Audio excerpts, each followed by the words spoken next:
News Bangla এখনকার prime time news নিয়ে আপনাদের সাথে আছি আমি সোমার। আপনারা দেখছেন নিউজ বাংলা নেটওয়ার্ক।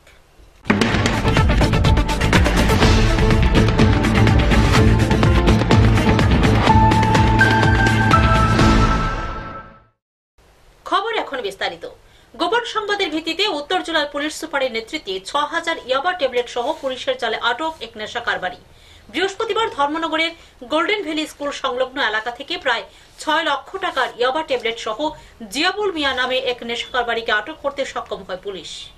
উত্তর জেলার পুলিশ সুপার ভানুপত চক্রবর্তীর কাছে সূত্র মারফত একটি গোপন খবর আসে ধর্মনগর তিলথই রোডে বটরসি গোল্ডেন ভ্যালি স্কুল সংলগ্ন এলাকায় কিছু নিষিদ্ধ নেশা সামগ্রীর লেনদেন হবে। সাথে সাথে পুলিশ সুপার ভানুপত চক্রবর্তী দলবল নিয়ে সেখানে উপস্থিত হন এবং ৬,০০০ ইয়াবা ট্যাবলেট সহ এক নেশা কারবারিকে আটক করতেও সক্ষম হন। তবে পুলিশ আশার আঁচ করতে পেরেই অন্য নেশা কারবারিরা পালিয়ে যেতে সক্ষম হয়। ধৃত যুবকের নাম জিয়াবুল মিয়া, পিতা মুর্শিদ মিয়া, বাড়ি ধর্মনগর থানাধীন কামেশ্বর এলাকায়।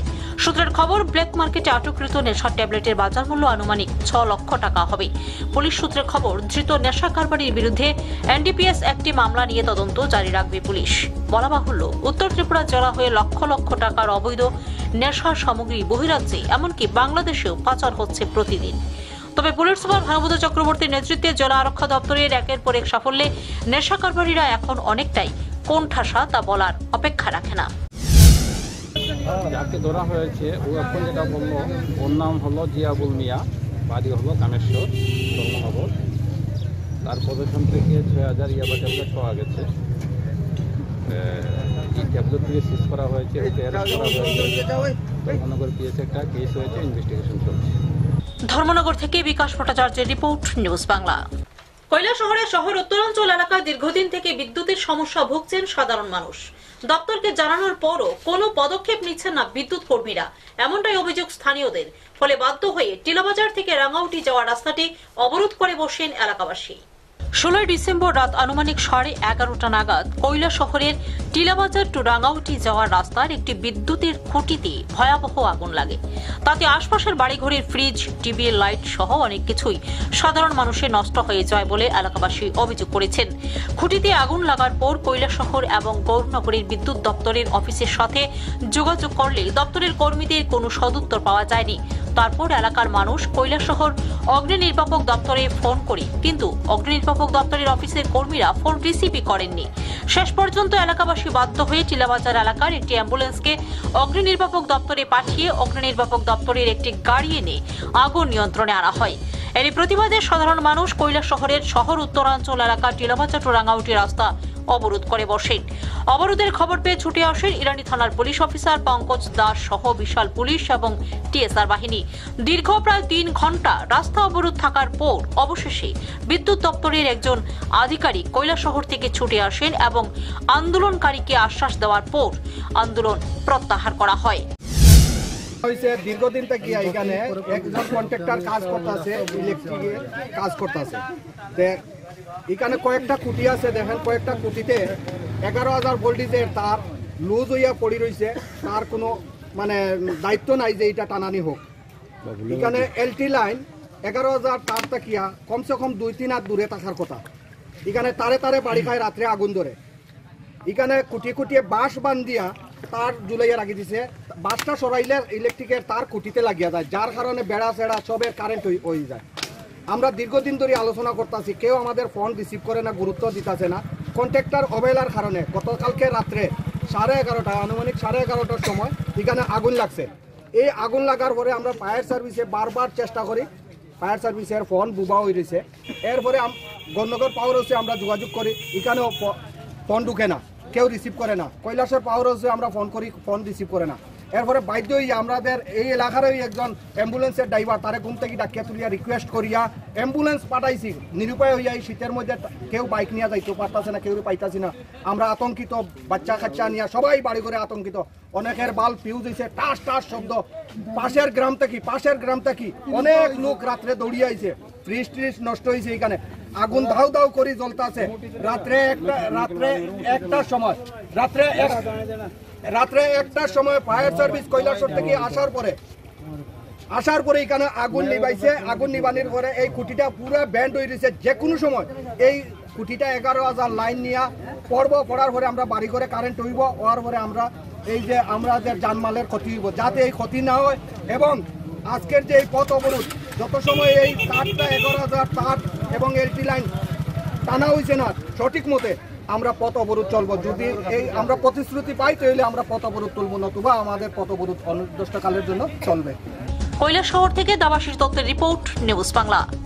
6 দফা দাবিকে সামনে রেখে আগামী 20 ডিসেম্বর গণ অবস্থানের সিদ্ধান্ত নিয়েছে ত্রিপুরা রাজ্য চাকমা সামাজিক পরিষদ। আগরতলা প্রেস ক্লাবে আয়োজিত এক সাংবাদিক সম্মেলনে এমনটাই জানালেন পরিষদের সম্পাদক শান্তি বিকাশ চাকমা। চাকমা ভাষাকে ত্রিপুরা রাজ্যের ভাষা হিসেবে স্বীকৃতি প্রদান করা, চাকমা কাস্টমারি লয়ের সরকারি অনুমোদন, চাকমা ভাষা শিক্ষক নিয়োগ করা সহ 6 দফা দাবিতে ত্রিপুরা রাজ্য চাকমা সামাজিক পরিষদ আগামী 20 ডিসেম্বর গণ অবস্থানের সিদ্ধান্ত নিয়েছে।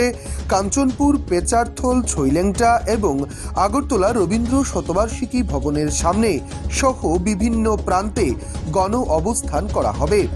দুপুর 12টা থেকে দুপুর 2টো পর্যন্ত 2 ঘন্টা ব্যাপী চলবে তাদের এই গণ অবস্থান। আগরতলা প্রেস ক্লাবে আয়োজিত এক সাংবাদিক সম্মেলনে এই কথা জানিয়েছেন সম্পাদক শান্তি বিকাশ চাকমা। তিনি আরও কি জানিয়েছেন এই দাবিগুলো সম্পর্কে শোনাবো আপনাদের। আজকে আমরা এই সাংবাদিক সম্মেলনের মিলিত হওয়ার মূল উদ্দেশ্য হচ্ছে চাকমা ভাষাকে ত্রিপুরার রাজ্য ভাষা হিসেবে মর্যাদা দেওয়া এবং চাকমা কাস্টমারি ল দ্রুত অনুমোদন দেওয়া সহ 6 দফা দাবির ভিত্তিতে আমরা আগামী 20 ডিসেম্বর 2020 তারিখে সারা রাজ্যব্যাপী অহিংসা পথে এই 2 ঘন্টার আমরা গণ অবস্থানের ডাক দিয়েছি। এই 2 ঘন্টার গণ অবস্থান হবে প্রত্যেক জায়গাতে, যা আরম্ভ হবে দুপুর 12টা হতে 2টা পর্যন্ত। যে সমস্ত জায়গাতে, যে সমস্ত চাকমা অধ্যুষিত এলাকাতে এই গণ অবস্থান হবে আমি সেগুলো বলছি। কাঞ্চনপুর, পেচারতল, লংতরাই ভ্যালি, গন্দাছড়া, নতুন বাজার, শিলাচুরি, বীরচন্দ্রমনু এবং আগরতলায় রবীন্দ্র শতবার্ষিকী ভবনের সামনে। আগরতলা থেকে নিজস্ব প্রতিনিধির রিপোর্ট, নিউজ বাংলা। হতদরিদ্র শিক্ষিত বেকার যুবকের হাতে একটি প্যাডেল চালিত রিকশা তুলে দিল অমরপুর নগর পঞ্চায়েত। এদিনের এই রিকশা প্রদান অনুষ্ঠানে উপস্থিত ছিলেন বিধায়ক রঞ্জিত দাস সহ অন্যান্য আধিকারিকরা। হতদরিদ্র মাধ্যমিক পাশ এক ছেলে দীর্ঘদিন ধরে অন্যের রিকশা চালিয়ে পরিবার প্রতিপালন করত। তার এই অবস্থার কথা বিভিন্ন সংবাদ মাধ্যম, এমনকি আমাদের সংবাদ মাধ্যমেও প্রচার হওয়ার পর অমরপুর নগর পঞ্চায়েত থেকে একটি প্যাডেল চালিত রিকশা মিঠু দাসের হাতে তুলে দেয়া হয়। তার বাড়ি অমরপুর রাঙ্গামাটি গ্রাম পঞ্চায়েতের কুপারিটিপ এলাকায়। এই রিকশা প্রদানকালে উপস্থিত ছিলেন বিধায়ক রঞ্জিত দাস, চেয়ারম্যান তরুণ চক্রবর্তী, প্রেস ক্লাবের সম্পাদক রানা সহ পঞ্চায়েতের বিভিন্ন আধিকারিকেরা। নগর পঞ্চায়েতের আর্থিক সহযোগিতা এবং কিছু যারা স্বেচ্ছাসেবী আছেন, যারা সমাজের জন্য কিছু কাজ করতে চায়, তাদের সহযোগিতা আজকে আমরা একজনকে একটি রিক্সা আমরা প্রদান করেছি নগর পঞ্চায়েতের সহযোগিতা। আজকে এই অনুষ্ঠানের জন্য আমরা এখানে জড়ো হয়েছি, কারণ আমরা যে জানতে পারি মিঠুলাল দাস একজন আছেন, উনি অন্যের কাছ থেকে রিক্সা ভাড়া করে নিয়ে, এবং এই ছেলেটি মাধ্যমিক পাশের মধ্যে দীর্ঘদিন ধরে উনি রিক্সা চালিয়ে ওনার সংসার জীবন অতিবাহিত করছেন। তো এটা পরবর্তী সময়ে আমরা খবর শোনার পর, এবং বিশেষ করে আমাদের প্রেস ক্লাবের যিনি সম্পাদক আছেন এবং আমাদের যারা অন্যান্য মাধ্যম যারা আছেন, তাদের মাধ্যমে খবরের মাধ্যমে যে উনি যে কাজটা করছেন, ওনাকে একটা রিক্সা দিলে খুব ভালো হয়। নগর পঞ্চায়েত আমরা কমিটি বসে সেখানে সিদ্ধান্ত করে, এবং কারণে বিধায়ক মহোদয়ের সহযোগিতা এবং সকল সহযোগিতা নিয়ে আমরা আজকে ওনাকে একটা রিক্সা প্রদান করেছি। এবং আশা করি এই রিক্সার মাধ্যমে উনি যে ভাড়া করে রিক্সাটা চালাতেন, এবং ভাড়াটা দেওয়ার পর ওনার সংসার তেমনটা কষ্ট হতো, উনি নিজের এই রিক্সার মাধ্যমেই উনি স্বয়ম্বর হতে পারবেন এবং রিক্সা চালিয়ে সংসার এবং চালাতে পারবেন। অমরপুর থেকে নিজস্ব প্রতিনিধির রিপোর্ট, নিউজ বাংলা। স্বর্ণের চেন পরিষ্কারের নাম করে স্বর্ণ চুরির অভিযোগ উঠল বিহার রাজ্যের দুই যুবকের বিরুদ্ধে। ঘটনা কল্যাণপুর থানার অন্তর্গত গৌরাঙ্গটিলা এলাকায়। পরে এলাকাবাসীর সংযোগে অভিযুক্ত দুই যুবককে উত্তম মধ্যম দিয়ে পুলিশের হাতে সমঝে দেওয়া হয়। কল্যাণপুর থানা এলাকার গৌরীটিলা এলাকায় নিকট আত্মীয় খুকন দাসের বাড়িতে বেড়াতে আসেন কয়েকদিন আগে আগরতলা কামালঘাটের বাসিন্দা 48 বছর বয়সিয়া উষা দত্ত। ঘটনা প্রসঙ্গে জানা যায়, গত বৃহস্পতিবার বিকেলে অপরিচিত যুবক বাড়িতে গিয়ে বলে যে স্বর্ণের চেইন পরিষ্কার করবে। এই কথা বললে উষা দত্ত তার স্বর্ণের চেইন পরিষ্কার করতে দিয়ে দেন। পরিষ্কার করতে গিয়ে প্রায় 6, 7, 8 আনা স্বর্ণ নিয়ে যায় সেই প্রতারকের দল, এমনই অভিযোগ। তারপর শুরু হয় চিৎকার চেঁচামেচি। এলাকাবাসীরা এখন খবর দেয়া হয় কল্যাণপুর থানায়। বেশ উত্তম মধ্যম দিয়ে ওই দুই যুবককে কল্যাণপুর থানার পুলিশের হাতে তুলে দেয়া হয়। অভিযোগ, ওই দুই যুবক স্বর্ণের চেইন পরিষ্কার করবার নামে এমন স্বর্ণ গায়েব করছে বলে অভিযোগ। ওই দুই যুবক কল্যাণপুরের বিভিন্ন এলাকায় ঘুরে বেড়াচ্ছে। স্বাভাবিক কারণে উষা দত্ত কল্যাণপুর থানায় লিখিত অভিযোগ দায়ের করেন ওই দুই যুবকের নামে।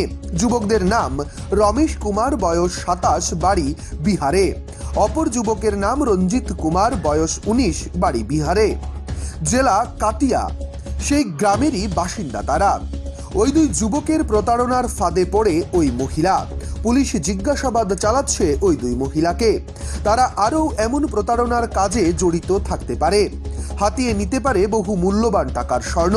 যাই হোক, তাদের নামে কল্যাণপুর থানায় একটি মামলা দায়ের হয়, যার মামলা নম্বর 58 আন্ডার দ্য সেকশন অফ 420/379/34 নম্বরে তাদের বিরুদ্ধে মামলা রুজু করেছে পুলিশ।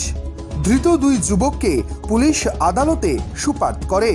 এই ঘটনায় ধৃত দুই যুবককে পুলিশ আদালতে সুপার্দ করে।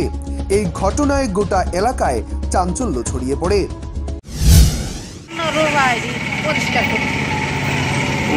তারপর আমার পয়লা নবুটো পরিষ্কার করছে অনেক স্বর্ণ আমার হ্যাঁ মারি। এবার আমার গলাটা খুলে দিছি পরে এরা ইটাতে বাড়িতে নিয়ে আসে পরিষ্কার করতে এটা দিয়ে কাজ করে নিচ্ছে। আবার একটা হলুদের হয়ে ওটা বইটা দিচ্ছে, হলুদ করলে সাদা একটা হয়ে ওটা বইটা দিচ্ছে। আপনি কোন দিছে পরে দা এটা আমি লগে লগে কাকু তুললেন নাচগা খুলেন যেত না এটা আমি যে লগে লগে আমার সন্দেহ হয়েছে খুললে দিয়ে এটা একবার দার্জি হইলেছে না এটা এরপরে চিল্লাইছি দিয়ে দৌড়া দিয়ে দশে বাজারে গিয়া গরমটলে বাজারে গিয়া 10। কল্যাণপুর থেকে নিজস্ব প্রতিনিধির রিপোর্ট, নিউজ বাংলা। রাজধানীর লাগোয়া ছনবন জামে মসজিদ রক্ষা করার দাবিতে গত 7 ডিসেম্বর পশ্চিম ত্রিপুরা রাজ্য ওয়াকফ বোর্ডের আধিকারিকের কাছে ডেপুটেশন দিয়েছিল ত্রিপুরা সংখ্যালঘু উন্নয়ন পরিষদের কেন্দ্রীয় কার্যকরী কমিটি। কিন্তু এখন পর্যন্ত কোনো সদুত্তর পায়নি পরিষদের কর্মকর্তারা। ফলে বিষয়টি কোন দিকে গড়াবে তা এখনো পরিষ্কার নয় পরিষদের কাছে। ছনবন জামে মসজিদ না ভাঙার দাবিতে 7 ডিসেম্বর ত্রিপুরা সংখ্যালঘু উন্নয়ন পরিষদের কেন্দ্রীয় কার্যকরী কমিটির পশ্চিম ত্রিপুরা রাজ্য ওয়াকফ বোর্ডের আধিকারিকদের কাছে ডেপুটেশন প্রদান করে।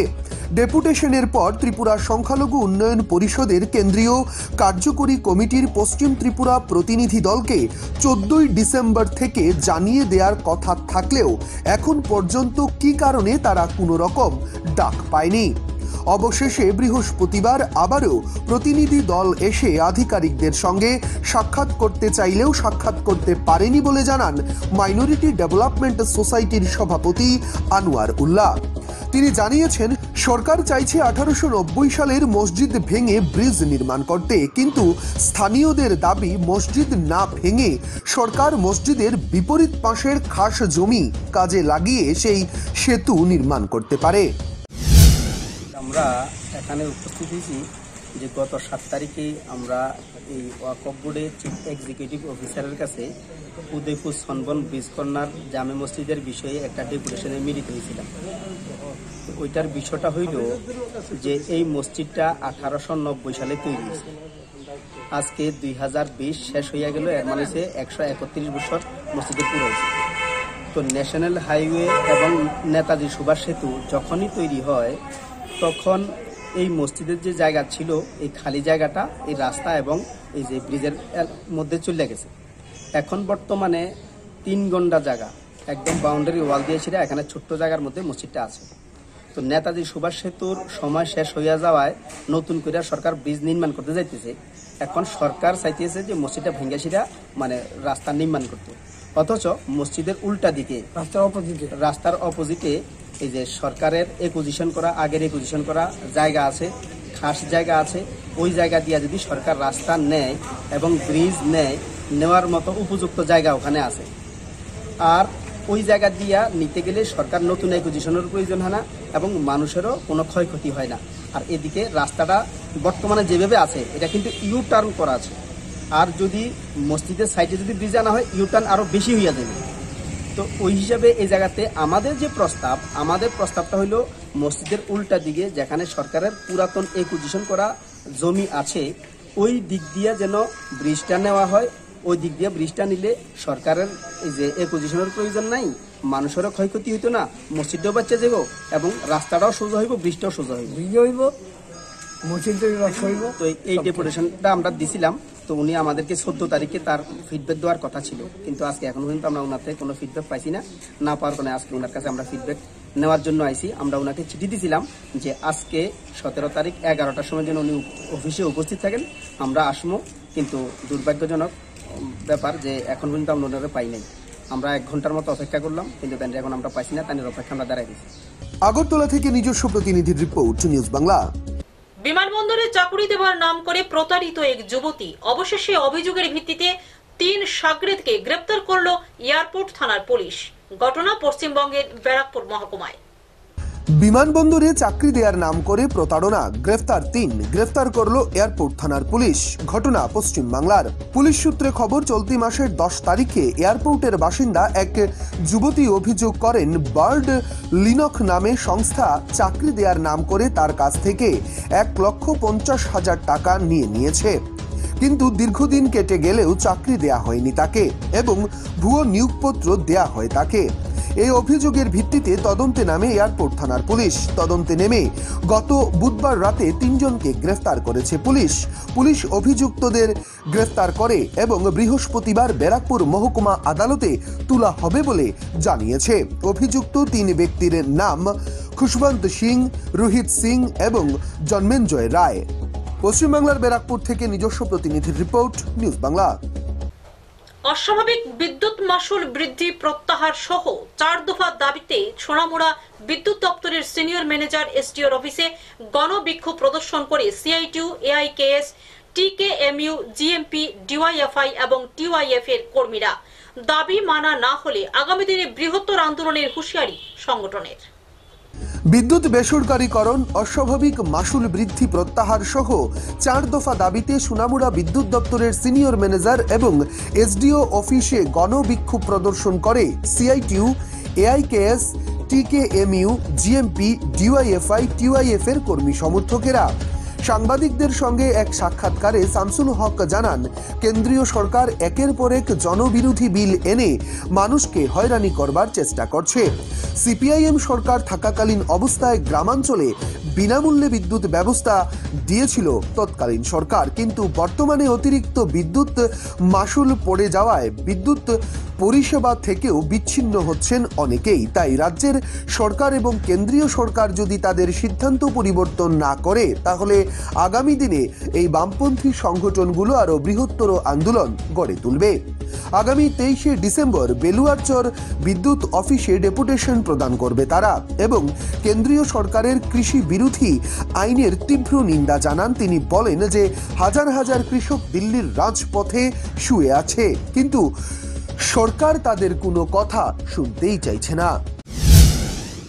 আমরা আমাদের বিভাগ থেকেও আমরা শক্ত সেখানে আমরা বড় আন্দোলনের দিকে সেখানে আমরা যাব, সারা রাজ্যেও যাচ্ছেন এবং বিদ্যুতের উপর আজকে কৃষক সারা দেশে এবং বিশেষ করে দিল্লিতে আজকে যে কৃষকদের যে গণধর্ণা বিক্ষোভ, সেই বিদ্যুৎও একটা দাবি, যে সেদিক দিয়ে আমরা আশা করব যে কেন্দ্রীয় সরকার এবং রাজ্য সরকার তার সিদ্ধান্ত পরিবর্তন করবেন। সোনামুড়া থেকে মোহাম্মদ মামুনের রিপোর্ট, নিউজ বাংলা। কেন্দ্রীয় সরকার সর্বনাশা বিদ্যুৎ বিল প্রত্যাহার করতে চাইছে না বলেই বাধ্য হয়ে রাস্তায় নামতে হচ্ছে দেশবাসীকে। বিদ্যুৎ বিল প্রত্যাহার সহ 4 দফা দাবি আদায়ের ভিত্তিতে রাজধানীর ভুতুড়িয়া বিদ্যুৎ অফিসের সামনে বাম সমর্থিত বিভিন্ন সংগঠনের উদ্যোগে আয়োজিত বিক্ষোভ অবস্থানে বক্তব্য রাখতে গিয়ে কথা বলেন রাজ্যের প্রাক্তন বিদ্যুৎ মন্ত্রী মানিক দে। বিদ্যুৎ বিল 2020 অবিলম্বে বাতিল করা, বিদ্যুৎ ক্ষেত্রকে বেসরকারীকরণ না করা, বিদ্যুৎ গ্রাহকদের উপর থেকে অতিরিক্ত বিদ্যুৎ বিলের বোঝা চাপিয়ে না দেয়া সহ 4 দফা দাবিতে রাজধানীর ভুতুড়িয়া বিদ্যুৎ অফিসের সামনে সিআইটিইউ, ডিওয়াইএফআই, টিওয়াইএফ, এসএফআই এবং এআইকেকেএস যৌথ গণ অবস্থান অনুষ্ঠিত করে। এদিন অনুষ্ঠানে রাজ্যের প্রাক্তন বিদ্যুৎ মন্ত্রী তথা সিআইটিইউ রাজ্য সভাপতি মানিক দে বক্তব্য রাখতে গিয়ে বলেন, কেন্দ্রীয় সরকার এই সর্বনাশা বিদ্যুৎ বিল প্রত্যাহার করতে চাইছে না। ফলে সরকারের বিরুদ্ধে রাস্তায় নামা ছাড়া আর কোনো পথ নেই দেশবাসীর কাছে। কেন্দ্রীয় সরকার বিদ্যুৎ বেসরকারীকরণ করতে রাজ্যগুলোকে নির্দেশ দিয়েছে।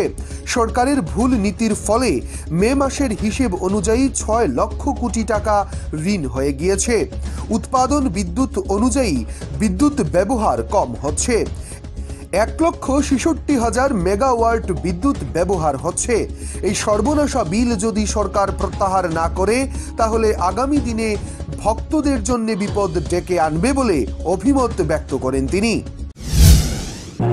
বিদ্যুৎ বিল 2020 প্রত্যাহার করার দাবিতে উত্তাল কৃষক সংগঠনগুলো এটাকে অন্যতম দাবি হিসেবে তারা তুলে ধরেছেন। ইতিমধ্যে 10টি ট্রেড ইউনিয়ন তারা দেশব্যাপী ধর্মঘট করেছেন। তারপরও কেন্দ্রীয় সরকার এই বিল প্রত্যাহারের কোনো ব্যবস্থা তারা করেননি। স্বাভাবিক কারণেই আমাদের রাস্তায় নামা ছাড়া আর কোনো পথ আমাদের সামনে খোলা নেই। আগরতলা থেকে নিজস্ব প্রতিনিধির রিপোর্ট, নিউজ বাংলা। আলিগড় মুসলিম বিশ্ববিদ্যালয় থেকে 2020 সালে নিট পরীক্ষা সাফল্যের সাথে উত্তীর্ণ হয়েছিলেন অসমের হাইলাকান্দি নিত্যানন্দপুরের মেধাবী ছাত্রী সালিমা বেগম লস্কর। ওনার এই সাফল্যে খুশি হয়ে নর্থ ইস্ট মাইনরিটি স্টুডেন্ট ইউনিয়নের হাইলাকান্দি জেলা কমিটির কর্মকর্তারা ওনাকে সংবর্ধনা জানান। আমাদের পার্শ্ববর্তী রাজ্য আসামের হাইলাকান্দি জেলার প্রত্যন্ত অঞ্চল নিত্যানন্দপুরের বাসিন্দা প্রয়াত বশির আহমেদ লস্কর এবং আমিনা বেগম লস্করের কন্যা সালিমা বেগম লস্কর আলিগড় মুসলিম বিশ্ববিদ্যালয় থেকে 2020 সালের নিট পরীক্ষায় উত্তীর্ণ হয়ে এলাকার মুখ উজ্জ্বল করেছে। সালিমা বেগম লস্কর সর্বমোট 300 নম্বরের মধ্যে 178 নম্বর পেয়ে সাফল্য অর্জন করতে সক্ষম হয়েছে। পড়াশোনায় অত্যন্ত মেধাবী ছাত্রীটির এই সাফল্যে জেলার বিভিন্ন ছাত্র সংগঠন তাকে অভিনন্দন জানায়। মঙ্গলবার north east minority student union Hailakandi জেলা কমিটির কর্মকর্তারা তার বাড়িতে উপস্থিত হয়ে আসামি গামছা এবং অভিনন্দন পত্র দিয়ে তাকে সংবর্ধনা জানায়। ছাত্র সংগঠনের হাইলাকান্দি জেলা কমিটির উপদেষ্টা তথা আয়নাখাল নিশ্চিন্তপুরের জেলা পরিষদ সদস্য শাহিদুল আলম মজুমদার উপস্থিত হয়ে সংবর্ধনা জানানোর পাশাপাশি এই মেধাবী ছাত্রীটির উজ্জ্বল ভবিষ্যৎ কামনা করেন এবং এরকম প্রতিভা নিয়ে জেলার আরও ছাত্রছাত্রীকে এগিয়ে যাওয়ার জন্য তিনি আহ্বান জানিয়েছেন। উপস্থিত ছিলেন সংগঠনের বরাক ইনচার্জ রুহুল আমিন বড়ভুইয়া, কার্যকরী সভাপতি নজির আহমেদ বড়ভুইয়া, উপসভাপতি গুলজার হোসেন চৌধুরী, সাংগঠনিক সম্পাদক ইসলামুক হক বড়ভুইয়া, লায়েস আহমেদ লস্কর সহ অন্যান্যরা। জি ফার্স্ট অফ অল তো যে আমার এই আজকে আমি তখন গিয়া পৌঁছেছি, নেট কোয়ালিফাই করছি। এর পিছনে আমার ফ্যামিলির সব থেকে বড় হাত, স্পেশালি আমার 3 ভাই, मतलब তারা বহুত কিছু করেছে। मतलब आई मीन मतलब যতক্ষণ সাপোর্ট লাগে ফ্যামিলির থেকে। আমি ভিলেজের আর কি মেয়ে, ভিলেজ থেকে গিয়ে আমি বাইরে আর কি পড়েছি আলিগড় মুসলিম ইউনিভার্সিটিতে গ্রাজুয়েশন থেকে। প্রায় 5 বছর ওখানে আমি থাকছি। তো এরপরে আর কি আমার তখন কিছু কমপ্লিট হয়েছে। আর এর কারণে আমার 3 ভাই বহুত তারা আমি দিল থেকে আর কি ধন্যবাদ জানাই। আর আমার মা, আর specially thanks to all those people who provided me all kind of support and remember me in their blessing. জি সব কিছু আমার পরিবার থেকে। মতলব এইভাবে কোনো সিচুয়েশন মতলব ছিল, তখন পরিবার একটু কষ্ট হয়েছিল দিতে, কিন্তু তারা কখনো আর কি পিছনে গেছে। কোনো পিছনে জানি তো সবসময় আর কি আমার যতটুকু সাহায্য আর কি তো যেটুকু পয়সা দিতে লাগছে আমাদের সাপোর্ট করতে লাগছে সব কিছু দিয়েছেন। আপনার ভবিষ্যৎ পরিকল্পনাটা জানতে চাই। জি, আমার ভবিষ্যতে এখন আমি নেট কোয়ালিফাই হয়েছে আর এখন আমি মতলব পিএইচডি করতে চাই। আর আমার এইমটা আমার সবসময় এই এম ছিল যে আমি যখন কিছু আর কি অত বড় আর কি স্টেপ নিয়েছি, বাইরে গিয়ে পড়ছি, তো আমার মানে কোনো না কোনো দিন আমি প্রফেসর বানতে আর কি আমার এইমটাও ছিল আমি প্রফেসর বানতাম। তো আপনারা যদি সবে দোয়া করবা ইনশাআল্লাহ একদিন প্রফেসর বানতাম। নেমসুর পক্ষ থেকে নেমসুর কর্মকর্তাকে সঙ্গে নিয়ে আজকে এই নিত্যানন্দপুর গ্রামে আমরা সবাই এসেছি। আজকে আমাদের নেট উত্তীর্ণ হওয়া এই মেয়েকে মানপত্র দেওয়ার জন্য অশেষ ধন্যবাদ ওনাকে পেয়ে, ওনাকে মানপত্র দিয়ে। হাইলাকান্দি থেকে মুস্তফা এ মজুমদারের রিপোর্ট, নিউজ বাংলা। একসাথে মালদা জেলার বামনগোলার 5টি পঞ্চায়েতের তৃণমূল কংগ্রেসের 5 সভাপতির পদত্যাগকে কেন্দ্র করে রীতিমতো শোরগোল নানা মহলে। ব্লক সভাপতির কাজে অসন্তুষ্টির ফলে এই সিদ্ধান্ত পদত্যাগীদের বলে জানা যায়। আসন্ন 2021 সালের পশ্চিমবাংলা বিধানসভা ভোটের ঢাকের কাঠি পড়তে আর হাতে গোনা মাত্র কয়েক মাস। বিধানসভা ভোটের আগে আবারও মালদায় তৃণমূলে ভাঙন দেখা যাচ্ছে। তৃণমূল কংগ্রেসের 5টি গ্রাম পঞ্চায়েতের সভাপতি একসাথে ইস্তফা দেয়ায় শোরগোল পড়ে গিয়েছে বিভিন্ন রাজনৈতিক মহলে। এমনটাই ঘটনা ঘটেছে মালদার বামনগোলা ব্লকে। একই সঙ্গে বামনগোলার 5টি পঞ্চায়েতের সভাপতি পদ থেকে পদত্যাগ করলেন বেশ কয়েকজন দাপুটে নেতা।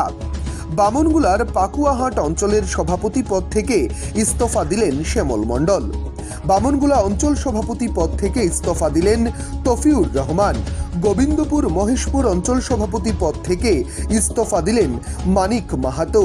চাঁদপুর অঞ্চলের সভাপতি পদ থেকে ইস্তফা দিলেন সাহেব হাসদা এবং জগদ্দল অঞ্চলের সভাপতি পদ থেকে পদত্যাগ করলেন নারায়ণ মণ্ডল। এই 5 জন একই সঙ্গে নিজেদের অঞ্চলের সভাপতি পদ থেকে পদত্যাগ করেন।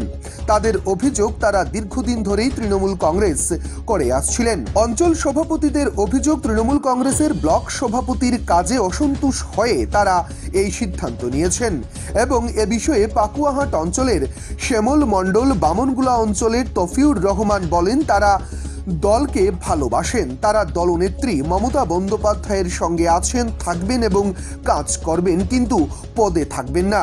পদত্যাগ করলেন। এই নিয়ে রাজনৈতিক মহলে এখন শোরগোল পড়ে গিয়েছে। আমরা দীর্ঘদিন ধরে আমাদের জননেত্রী মমতা বন্দ্যোপাধ্যায়ের সৈনিক হিসাবে তৃণমূল দলে কাজ করি।